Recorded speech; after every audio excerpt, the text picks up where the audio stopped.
Привет, друзья! Сегодня природа вновь напоминает нам, что человек здесь не хозяин. Земля содрогается, штормы сметают все на своем пути. И кажется, что стихия только набирает обороты.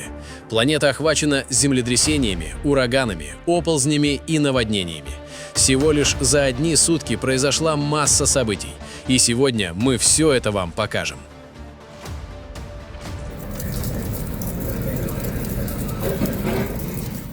В восточных регионах Канады зимний шторм принес опасное сочетание ледяного дождя, обильного снегопада и интенсивных ливней в провинциях Квебек и Онтарио.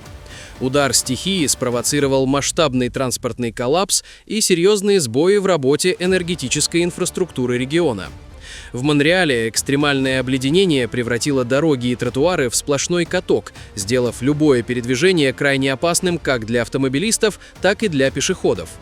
Под тяжестью намерзшего льда начались массовые падения деревьев и обрывы линий электропередач, в результате чего более 90 тысяч домохозяйств в Квебеке остались без электричества в условиях низких температур. В Торонто шторм отметился проливными дождями, которые из-за промерзшей почвы вызвали локальные подтопления в районах Норт-Йорк, Ист-Йорк и Скарборо.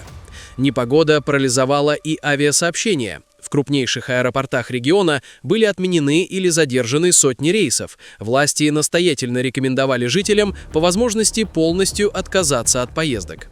Синоптики предупреждают, что из-за продолжающегося накопления льда на конструкциях и растительности риск новых аварий на электросетях и падения деревьев сохраняется.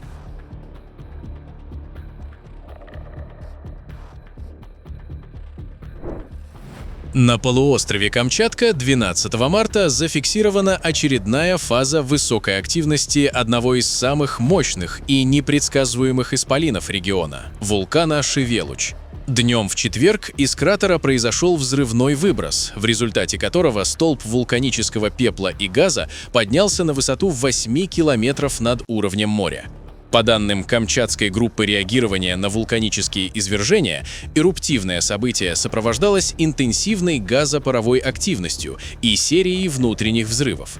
Под воздействием ветра сформировавшийся шлейф пепла растянулся более чем на 10 километров в восточном направлении. В связи с угрозой попадания абразивных частиц в двигатели воздушных судов для авиации был введен оранжевый код опасности, что требует повышенного внимания от диспетчеров как местных, так и международных авиалиний, проходящих через северную часть Тихого океана. Сам вулкан, имеющий высоту 3283 метра, располагается в 450 километрах от Петропавловска-Камчатского. Ближайший населенный пункт, поселок Ключи Усть-Камчатского района, находится всего в 50 километрах от подножия гиганта. Ученые ведут круглосуточный мониторинг ситуации, отмечая, что вулкан продолжает находиться в состоянии затяжного извержения, которое характеризуется периодическими мощными выбросами и ростом лавового купола.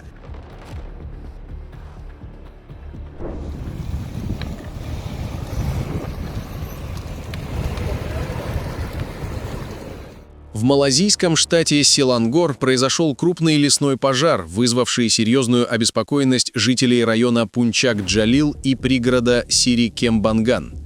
Возгорание началось во второй половине дня на крутом холмистом участке, густо поросшем кустарником и лесной растительностью. Сочетание засушливой погоды и порывов ветра способствовало стремительному распространению пламени вверх по склону, в результате чего общая площадь пожара достигла около 15 гектаров.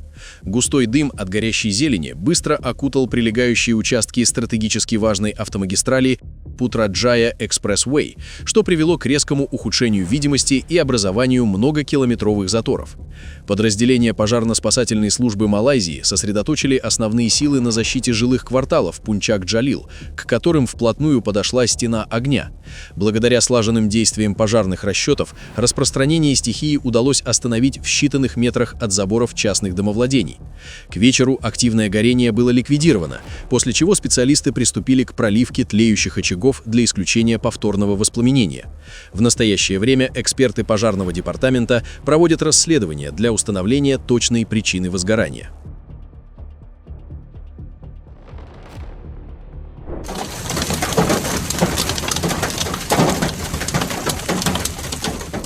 В нескольких регионах Саудовской Аравии сложилась крайне сложная метеорологическая обстановка, вызванная прохождением мощного грозового фронта. Аномально сильный град в сочетании с проливными дождями обрушился на провинции Эль-Касим, провинцию Эль-Шаркия и регион Мекка, парализовав движение на ключевых дорогах страны. В провинции Эль-Касим и прилегающих к ней пустынных районах интенсивное выпадение града за считанные минуты превратило засушливые ландшафты в зимние пейзажи. Внезапные паводки, вызванные тропическими ливнями, затопили низинные участки дорог и заставили дорожную полицию временно ограничить движение. В городе Хафар-эль-Батин, расположенном в провинции Эль-Шаркия, грозовой фронт, сопровождавшийся шквалистым ветром и крупным градом, привел к переполнению и выходу из берегов местных пересохших русел рек, которые превратились в бушующие потоки, устремившиеся в городские кварталы. Уровень воды на главных проспектах и улицах Хафар-эль-Батина поднялся настолько стремительно, что сотни автомобилей оказались заблокированы, часть из них унесло течением. Потоки воды затопили жилые дома и торговые центры, нанеся серьезный ущерб имуществу горожан. Спасательные бригады на лодках и вертолетах провели десятки операций по эвакуации людей из затопленных домов и транспортных средств. В результате разгула стихии инфраструктура города понесла значительные потери, зафиксированы многочисленные обрывы линий электропередач, повреждение дорожного полотна и подтопление подстанций, что привело к масштабным отключениям электричества. В священном городе Мекка и его окрестностях проливные дожди вызвали скопление воды на дорогах, ведущих к большой мечети. Национальный центр метеорологии сохраняет в пострадавших регионах оранжевый уровень опасности, призывая граждан избегать поездок без крайней необходимости и не приближаться к руслам пересохших рек, которые могут наполниться водой в течение нескольких минут. Спасательные службы остаются в состоянии повышенной готовности из-за прогнозируемого сохранения атмосферной нестабильности над центральной и восточной частями королевства до конца недели. В индийской столице Нью-Дели произошел масштабный пожар на рыбном рынке в районе Матиала, недалеко от Уттам-Нагара в западном Дели. Возгорание началось около 23:50 в среду, когда торговцы уже заканчивали работу и упаковывали товар. Из-за плотной застройки и обилия легко воспламеняющихся материалов пламя мгновенно перекинулось на трущобы. Огонь быстро охватил площадь около 2 гектаров, превратив ночное небо в пылающее зарево. На место происшествия были направлены 23 пожарных расчета, которые боролись с огнем в течение нескольких часов и смогли локализовать его только к утру. В результате пожара полностью уничтожены от 300 до 400 лачуг, а также десятки рыночных лавок и складов вторичного сырья, в результате чего сотни семей остались без крова и средств к существованию.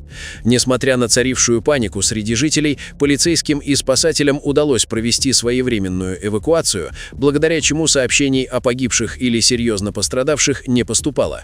В качестве предварительной причины ЧП рассматривается короткое замыкание в электросети рынка, однако точные обстоятельства устанавливаются в ходе начатого расследования. В настоящее время в районе развернут оперативный штаб по оказанию помощи пострадавшим, многие из которых лишились всего личного имущества и документов.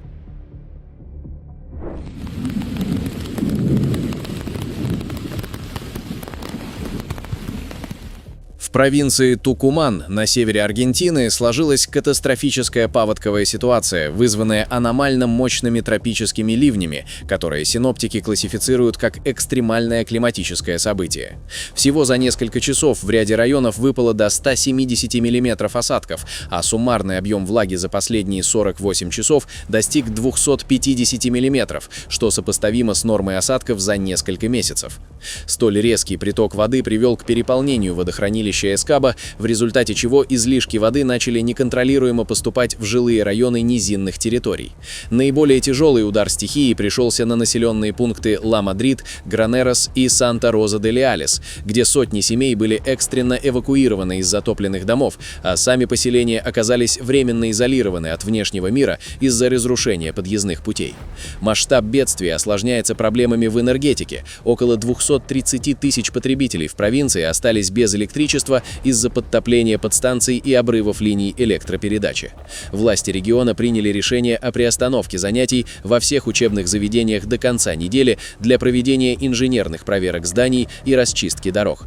В качестве экстренной меры по спасению наиболее затопленных районов правительство рассматривает возможность принудительного вскрытия дорожного полотна на участках национальной трассы 157, чтобы создать каналы для ускоренного отвода воды. Спасательные службы и подразделения гражданской обороны продолжают работу в режиме 24/7, используя лодки и авиацию для доставки продовольствия в отрезанные общины. Метеорологи предупреждают о сохранении высокой влажности в предгорье Хант до конца текущей недели.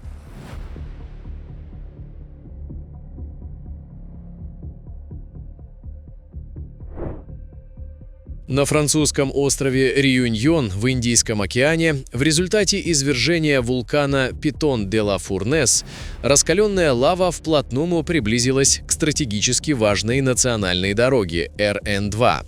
Если 11 числа она находилась в 1700 метрах, то 12 марта наиболее продвинутый фронт огненного потока находился всего в 180 метрах от дорожного полотна.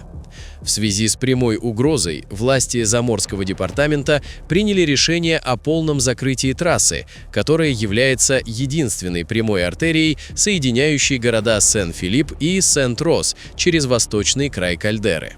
Это вынужденное ограничение уже привело к серьезным логистическим трудностям, так как теперь время в пути между этими населенными пунктами увеличится более чем вдвое из-за необходимости использовать протяженные объездные маршруты. Вулканологи отмечают, что характер извержения изменился. Лавовые потоки, выходившие из единственной активной трещины, со временем закупорились сверху, сформировав разветвленную сеть подземных лавовых трубок. Эта природная система трубопроводов позволила раскаленной массе сохранить высокую температуру и текучесть на протяжении нескольких километров. После выхода на покрытый растительностью восточный склон поток значительно ускорился, достигнув скорости до 50 метров в час. Согласно последним математическим моделям, при сохранении текучей интенсивности выбросов лава должна была уже поглотить участок. Данный инцидент вызывает тревожные аналогии с аналогичной ситуацией апреля 2007 года, когда трасса РН-2 была полностью затоплена лавовыми массами, что потребовало многомесячных восстановительных работ. Специалисты отмечают, что после пересечения дороги лава неизбежно устремится дальше к побережью океана. Международный аэропорт Рим-Фьюмичино имени Леонардо да Винчи 12 марта накрыл сильный шторм, сопровождавшийся обильным выпадением града. Стихия обрушилась на прибрежный регион во второй половине дня, и за считанные минуты взлетно-посадочные полосы крупнейшего авиаузла Италии оказались полностью скрыты под плотным белым слоем ледяных градин. Непогода привела к временной приостановке всех взлетно-посадочных операций, заставив диспетчерские службы перенаправить прибывающие рейсы в альтернативные аэропорты, такие как Неаполь и Болонья. Из-за интенсивности осадков в некоторых терминалах возникли протечки кровли. Стихия парализовала не только авиасообщения, но и прилегающие к аэропорту территории, такие как Фьюмичино и Фачене, где ливни привели к локальным наводнениям.